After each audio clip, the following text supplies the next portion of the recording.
مشاهدينا، والنهارده معادنا مع الفقرة الأسبوعية عن تاريخ المصري القديم. موضوعنا النهارده موضوع شيق ومختلف جدا، هنتكلم عن الموسيقى في العصر المصري القديم. منورنا في الفقرة دكتور إسلام محمد سعيد، دكتور الآثار المصرية والإرشاد السياحي بالمعهد العالي للدراسات النوعية. أهلا بحضرتك دكتور إسلام. أهلا بك يا فندم. صباح الخير. لو جينا نتكلم عن المزيكا أو الموسيقى في العصر القديم، بدأ امتى؟ نشأ ازاي؟ كان شكلها ايه؟ طبعا بسم الله الرحمن الرحيم. يمكن الفكرة الأساسية المتعلقة بظهور فن الموسيقى في مصر القديمة كان بيحتوي على عدد من بمثابة بنقول الرمزيات اللي هي خاصة بالتعبير عن الحقيقة، التعبير عن الجمال، التعبير عن الحيوية، الفكرة المتعلقة بتذهيب العقول وبمثابة بنقول ترويح النفوس. يعني الجوانب دي كلها المصري القديم قدر يوضع بمثابة قوانين تحكم مهنة الموسيقى، بعكس الحالة اللي احنا وصلنا لها في العصر الحديث. يعني إذن الموسيقى كانت بتحكمها دستور خاص بيها بيتحكم في فكرة اللفظ والكلمة، وفي نفس الوقت الإيقاعات التصويرية أو بنقول مثابة الإيقاعات الصوتية اللي هو عبر عنها بصورة تصويرية. طب الجوانب دي كلها ودتنا لبند مهم جدا، ان البداية بتاعت ظهور الموسيقى او النشأة بتاعتها كانت مع بداية ان هو يقدر يعمل لنفسه لغة تبقى بمثابة فكرة ثابتة للتعبير عن العبارات اللي هو عايز يلفظها او الافكار اللي عايز يوضحها. في البداية خالص قبل الوحدة المصرية او الانسان البدائي كان بيعتمد ان كل شخص فينا كان بمثابة ليه طريقة تعبير عن الكلمة، بيخرج بعض الالفاظ الصوتية اللي ممكن تبقى مختلفة مني من حضرتك من شخص اخر. فبقى الامر فيه صعوبة لحين ما ابتدى يبقى فيه تعاون مشترك ما بينهم، بقوا يحاولوا يثبتوا بمثابة مخارج الاصوات او العبارات او التعبير عن الكلمات اللي هم عايزينها. فمن هنا بقى فيه لغة. طيب وهو بيتكلم ابتدى يعبر او يحس ويستشعر وهو بيتكلم ان في ايقاع صوتي ممكن يبقى عالي وفي ايقاع صوتي ممكن يبقى منخفض. والامر ده حتى هو لاحظه او نقله للاطفال عندنا. يعني احنا حتى الاطفال بالتحديد اللي ممكن معدلات الادراك العقليه عندهم ما وصلتش ل 100% بالتحديد، بنجد ان هم ممكن يعرفوا نبرات صوت الام او الاب او العم على هذا النحو. قدر ان هو حتى يوصل ان ممكن نبرات صوته دي سواء انا فرحان انا زعلان، الكلام ده هو استشعاره مع الاطفال اللي معدلاتهم اقل في الفكر، مع الحيوانات، مع الطيور. فابتدى على هذا النحو ان هو يفكر ازاي يبقى في عنده فكرة ان انا اعبر بقى واشوف اعجابي بالجمال اللي ربنا وهبهولي في الطبيعة. الحالة ان هو بقى عنده حصيلة لغوية مجازا او عبارات تعبيرية كتيرة جدا خلته انه يقعد مع تأمله في بمثابة اعجازات المولى عز وجل ويشوف الحالة الطبيعية الخلابة، فابتدت تبقى الفاظه بمثابة فيها صورة شاعرية بعض الشيء. فبقى لو هو حالته النفسية مرتاح بقى يعبر عن اللفظ بصورة يبقى فيها بمثابة بنقول رقة في الكلام. طب لو كانت حالته النفسية فيه تعب أو ألم هيبقى العبارات طالعة بحالة من اليأس بعض الشيء، عبارات تقيلة عليه، نبرة صوته أو إيقاعه يعني إحساسه. زي ما احنا بنقول إن المطرب أو المغني مجازا حاليا بيعتمد بصورة أساسية على إحساسه مش على جودة الصوت. بقدر ما هو إحساسه بيوصل للشخص إن كان هو بيمر بنفس تجربته ديت أو سواء كانت حزن أو فرح. من نفس النمط اللي انا بتكلم فيه ده قدر ان هو يربط نفسه بالجوانب المتعلقة بفكرة الطبيعة. طيب الطبيعة قدر يعبر عنها او يربطها بالموسيقى. طب الطبيعة اساسها او حيثياتها كلها كانت اعتماده على الزراعة. طب الحالة بتاعت الزراعة او الجزئية اللي بنقول فيضان النيل وبمثابة ان هو المصدر الاساسي لنماء البشرية او للمواطن المصري بالتحديد باعتماده عليه، قدر ان المصدر نهر النيل معتمد على ان هو كان مطلع على الصورة الفلكية او علم اخر. يعني اذا الموسيقى ارتبطت كده بمثابة جزئيتين، علوم الطبيعة وعلوم الفلك. أيوه. طب وده احنا وصلنا له منين؟ ان الشعراء اليونان مجازا او الفلاسفة بعد من كده اللي هم نقلوا عن الحضارة المصرية زي افلاطون مجازا، وجد ان المصري القديم حتى في ابتكاره للآلات الموسيقية الوترية كانت بداية ان مثلا عندنا زي القيصارة مثلا او الكسارة بالتحديد اللي هي الآلة الوترية الرئيسية فيها 3 بمثابة بنقول اوتار. ال3 اوتار دول كان الحيثيات عنده اللي هو ربطهم بفكرة فصول السنة. يعني عندنا الوتر اللي بيعمل ايقاعات صوتية غليظة ربطوا بالتحديد بفكرة الصيف، او اللي هي بنقول ايقاعات حاده الصيف، الايقاعات الغليظه قوي اللي هي الشتاء. طب الايقاعات اللي هي الوسطى مجازا اللي هو الربيع. يعني الاوتار اللي احنا بنشوفها في الالات الموسيقيه دي وتعدداتها دي اللي وصلت في النهايه مجازا من 3 لحد 22 وتر، كل دي مرتبطه بجوانب الطبيعه. سواء بقى بنتكلم على حركه الكواكب مجازا، يعني عندنا زادت بعدها بقت تمثيل للسبع كواكب، بالتحديد السبع اوتار بقوا رمزيه للسبع كواكب. في الحالات اللي هو بمثابه ربط علم الفلك بالموسيقى بالطبيعه. الصوره اللي احنا شايفينها دلوقتي دول 3 طبعا أوتار. ده منظر مهم جدا برضو، بيمثل احدى العازفين على الهارب بالتحديد. والهارب دي كانت من ضمن انواع الموسيقى في مصر القديمه، اللي هي النوع بقى والالات الموسيقيه الوتريه. زي عندنا الهارب، زي العود بالتحديد. عندنا كذلك من الالات الموسيقيه اللي هي المتعلقه بفكره، زي عندنا البوك، عندنا بمثابه الناي، دي من اللي هي بمثابه الات النفخ بنسميها كده في الموسيقى. كذلك عندنا نوع ثالث برضو اللي هو الالات الايقاعيه، اللي هي زي الطبول، او حتى لو احنا حتى استعرضنا في بعض الصور معانا هنلاقي ان في الات اخرى دي مثلا زي برضو قلنا الهارب بالتحديد، بس بنسميها الهارب اللي هو عامل زي الزاويه القايمه، يعني بنسميه الوازي اللي هو ليه زاويه بالتحديد زي ما احنا شايفين. وادي الاوتار بتاعته طبعا بزيادتها اللي هي زي ما قلنا مرتبطه بالطبيعه بعض الشيء. كذلك برضو ده نوع آخر أو شكل آخر بيوضح لنا مدى الإبداع المصري في فكرة إن الأوتار دي كانت كلها ليها بمثابة نبرات صوتية أو مقاطع صوتية متعددة. بالإضافة إلى ذلك إن عندنا أفكار كتيرة جدا للإيقاعات الموسيقية الأخرى أو الآلات اللي هي بتصدر إيقاعات موسيقية. زي عندنا في العصر الحديث ظهرت حاجة يمكن بنلاقيها دايما في مشجعين كرة القدم، يمكن ده اللي حضرني دلوقتي في الحديث، اللي هم بيبقى ايديهم مرفوعة فوق اللي هي أشبه بالمسقفات. أيوة. أو حتى لما احنا بنرفع ايدينا الأعلى ونسقف.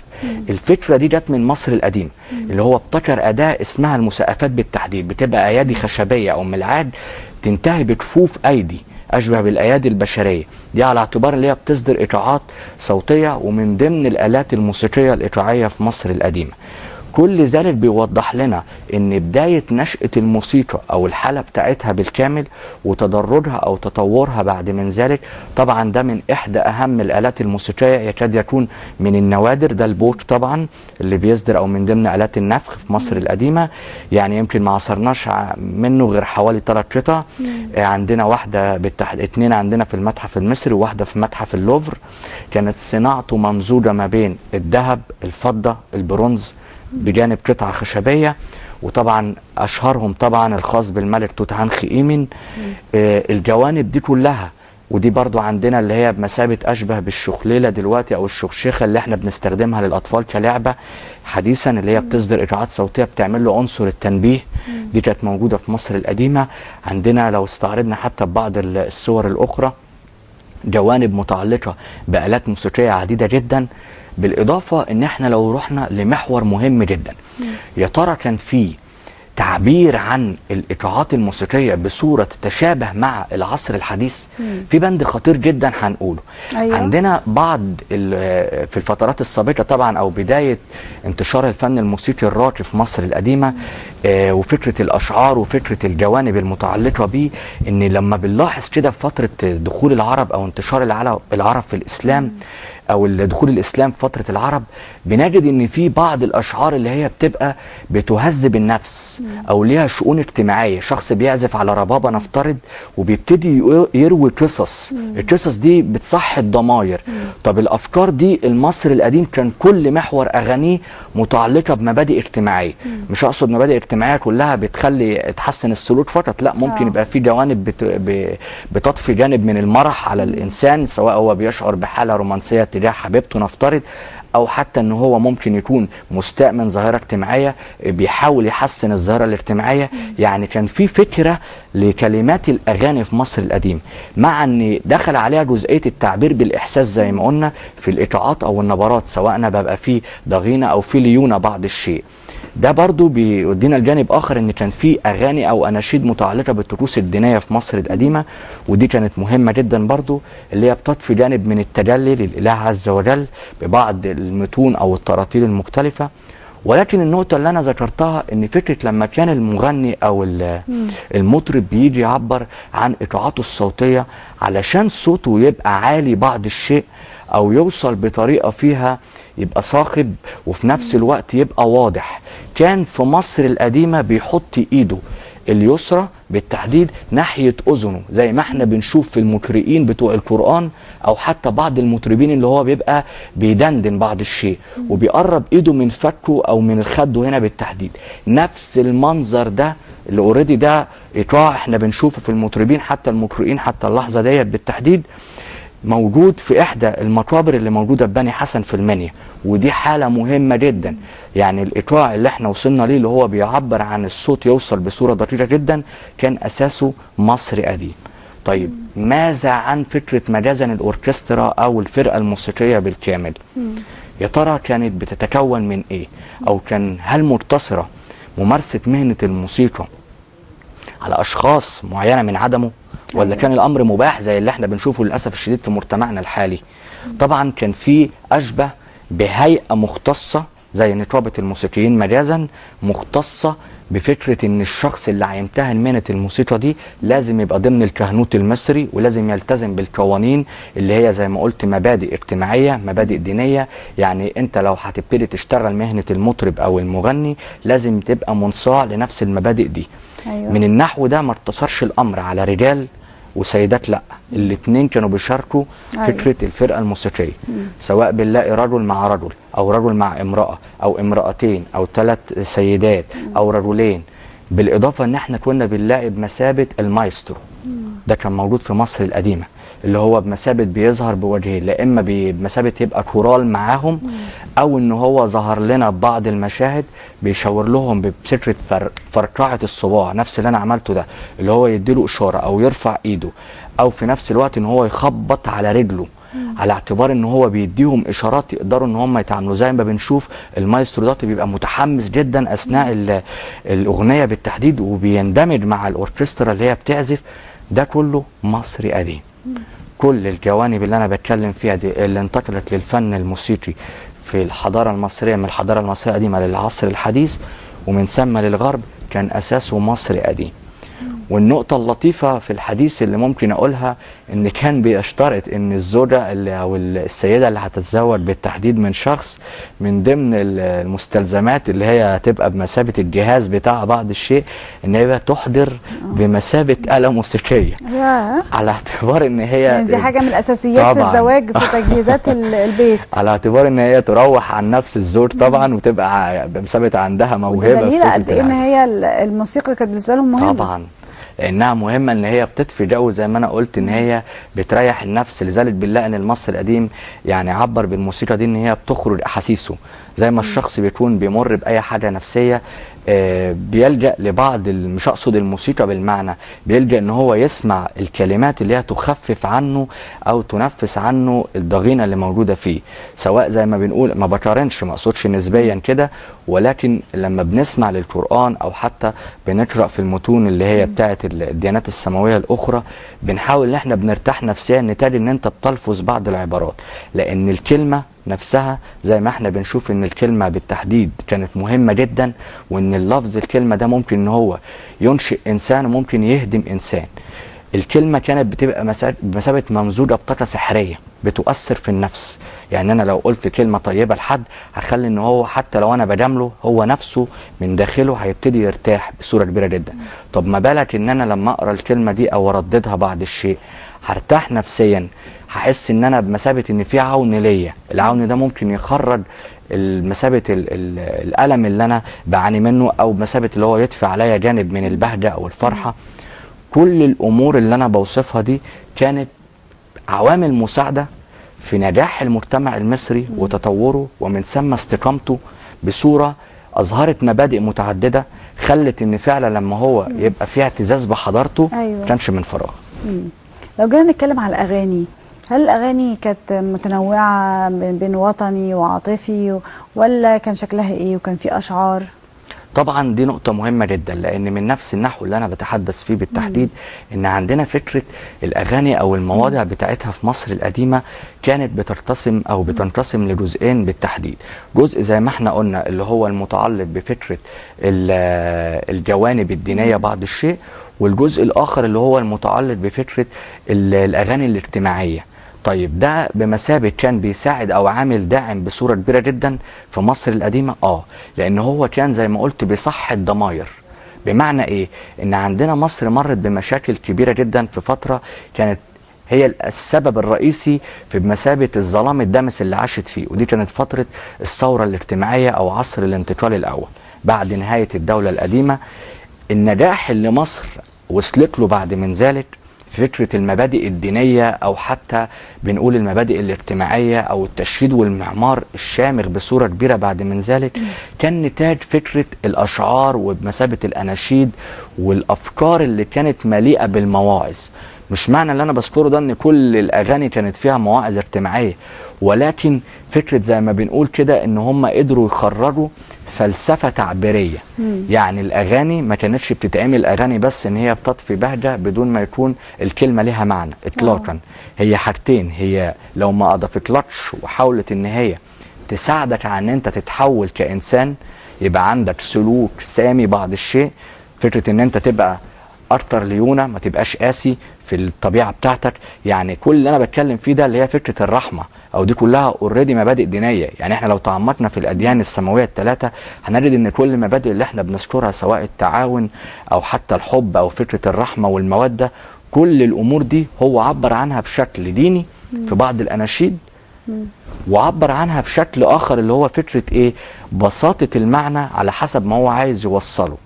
وده يمكن ظهرت لنا عدد كبير جدا من مثابة النصوص المختلفة اللي وضحت لنا ان فكرة لو انا عايز اعمل بمثابة اغنية او نشيد او قصيدة، زي ما حتى كان بيقول انا انشد الافكار اللي هي المتعلقة بالحب او الجمال.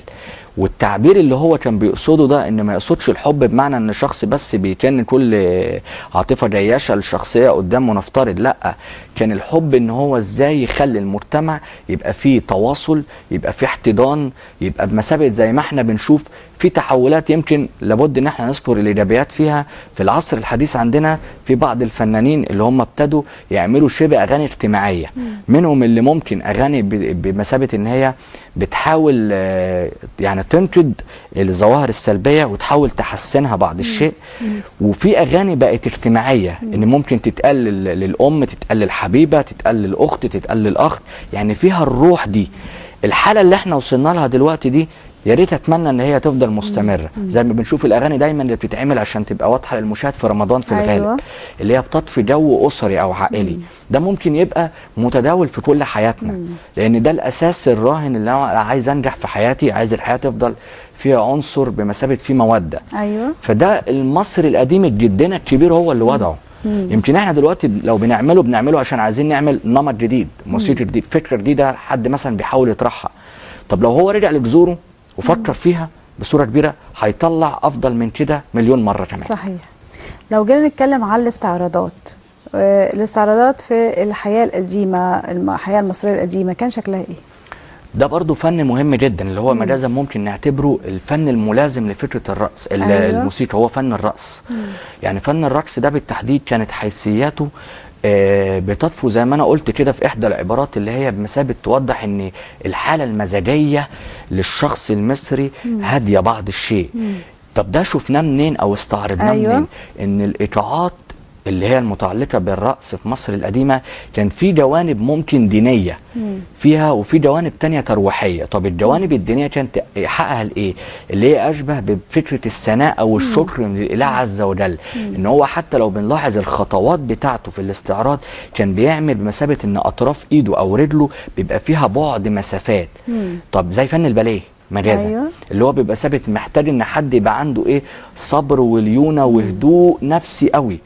طب ده اطفى حاله مهمه جدا ان الشخص اللي كان بيمتهن المهن ديت او بيحاول ان هو يمارس مهنه الرقص مع الايقاعات الموسيقيه كانت بتخليه عنده ثبات وعنده بمثابه سمو، ما عندوش فكره الاندفاعيه او الضغينه او حتى فكره اللي هو يبقى عصبي بعض الشيء، لا، بتهدي من اعصابه. ودي حاله كانت يعني بمثابة ان هو لما نقلها في الجوانب الدينية على اعتبارية ان احنا لو اي شخص بيبقى قريب من الدين سواء الدين الاسلامي او المسيحي او حتى اليهودي بيبقى عنده فكرة ان هو هدوء بعض الشيء، بيتكلم بهدوء، ما عندوش فكره الاندفاعيه العصبيه، لان هو قريب او في بمثابه قناه مفتوحه بينه وبين ربنا.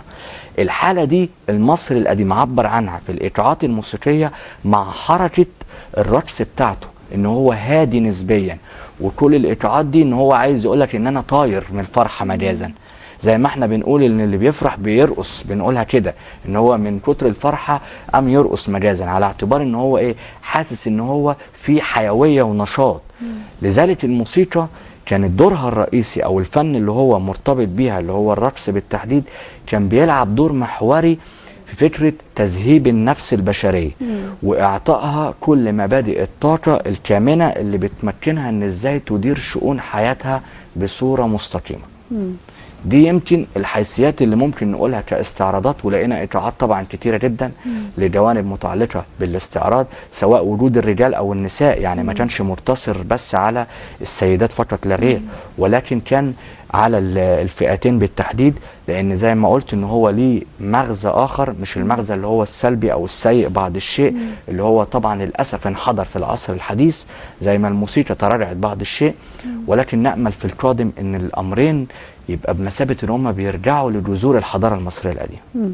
لو جينا نقول تطور ازاي في الحياه المصريه القديمه الفنون دي، الفنون سواء الغنى او العزف او الرقص؟ طبعا التطور دوت زي ما انا قلت لحضرتك كده، يمكن ده سؤال مهم جدا على فكره، وبشكر حضرتك عليه، لان هو بيوضح ان زي ما كان زمان حصه الموسيقى دي كانت مهمه جدا في المدارس. يمكن انا صغير سنا على انا اقول الكلام ده، انما قبل من كده كمان كانت والدي وجدي، أيوة صحيح، الحيثيات دي كانت حصه الموسيقى أساسية. بالنسبه لهم اساسيه في كل شيء، لان زي ما قلت ان كنا احنا يعني التوارث بتاعنا بيوضح لنا قد ايه فايده التعلم المتعلق بالموسيقى دي، مش موضوع اللي انا برفع عن نفسي فقط لا غير زي ما انا وصفت.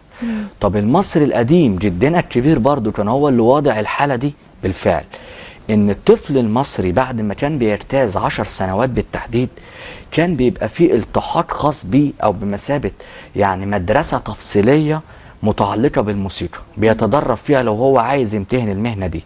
يعني الامر كان بياخد منه اشواط مختلفة في فكرة التدريب على الجوانب دي، عشان انا اعد نشء للمستقبل، يبقى المجتمع كله بيورث المهنة دي، يبقى بقى عندي سمة اساسية زي ما بيتعلم فلك، زي ما بيتعلم سحر، زي ما بيتعلم طب، زي ما بيتعلم هندسة، بيتعلم عمارة، بيتعلم لغة مصرية قديمة، كذلك كان بيتعلم موسيقى، لان المهنة دي ما كانتش مهنة عادية على الاطلاق، ده انا بمثابة ببني بني ادم، لان اللي احنا بنشوفه ده مش كان او القوانين اللي وضعوها ديت بمثابه ان هي في الاخر نتجت عنها ان يبقى عندنا منشات شامخه زي كده، ما كانتش وليده الصدفه ولا وليده قمع ولا وليده سخره ولا وليده تشييد بملك طاغي اطلاقا، وليده بني ادم قدر المصري القديم يبنيه بجوانب يعني ايه تبقى سوي في الدنيا، يعني ايه تتعامل ازاي مع اسرتك، تتعامل ازاي مع العمل بتاعك، تبقى مخلص فيه، تبقى عندك ضمير، تبقى معتبر ان انت مهنتك دي شرف، في تأسيس للشخصية. طبعا كل المبادئ دي كانت بمثابة الموسيقى هي اساسها. يعني يكاد يكون الموسيقى هي السمة الأساسية في نجاح المواطن المصري، ومن ثم وجود الحضارة المصرية القديمة. ويمكن ده كمان يوديني النقطة أعمق من كده، إن إحنا كنا أساس الموسيقى في كل العالم الغربي. صحيح. يعني إحنا نقلناه لليونان، ويمكن أول مستعمرة حتى موجودة أو مستعمرة مصرية كانت في اليونان. أيوة. كانت بمعنى المغني أو الموسيقار، أوجو بالتحديد أو أوجوس، اللي هي بمعنى المغني باليوناني طبعا أو الموسيقار. الحالة دي بتوضح لنا إيه؟ إن مستعمرة مصرية يعني يوم ما ابتدت تستعمر البلدان الأوروبية كمان كأنهم يدركون ما معنى وظيفة أو مهنة الموسيقى. أيوة. إن هي دي أساس نجاح الحضارة المصرية القديمة. يبقى أول حالة حتى لوجود معقل مصري في بلاد غربية هيبقى الصفة الأساسية فيها هي المهنة دي، لو إحنا عايزين نبني مجتمع زي ما هم بنوا مجتمعهم. دي مبادئ غامضة جدا، وبتوضح إن الغرب نجاحهم ده وبمثابة الهدوء النفسي اللي بيمتلكوه ده، مش بنقول ثقافة شعب كده وخلاص، نفهم يعني إيه ثقافة شعب. ثقافة الشعب دي مش جايه من تعليم، احنا عندنا احسن حاجه في الدنيا، عندنا ناس ما شاء الله متخصصين في كل المجالات يفوتوا الغرب بمراحل. ولكن الفكره الاساسيه بتكمن فين؟ في ان انا ابقى فاهم يعني ايه تعليم، او يعني ايه حالة شعورية نفسية اخلي الانسان يقدر يستقبل مني المعلومة. يبقى هو عنده القابلية لده. الموسيقى هي اللي لعبت الدور دوت. أيوة. ويمكن حتى مش كلامي انا علشان شخص مصري اللي بتكلم منحاز لبلدي، ده افلاطون نفسه وكل الشعراء اللي هم كانوا بمثابه ما من بين حقنا برضه يا طبعاً. دكتور اسلام احنا ننحاز لبلدنا. طبيعي ده اعتزاز، احنا ما مش نورتنا بنجامل. وشرفتنا يا دكتور يا اسلام. فندم اتشرفت بحضرتك واتمنى يكون الحوار كان شيق. اشكرك. كان معانا دكتور اسلام محمد سعيد، دكتور الاثار المصريه والارشاد السياحي بالمعهد العالي للدراسات النوعيه. استمتعنا الحقيقه بالحديث عن الموسيقى والرقص والغنى في مصر القديمه.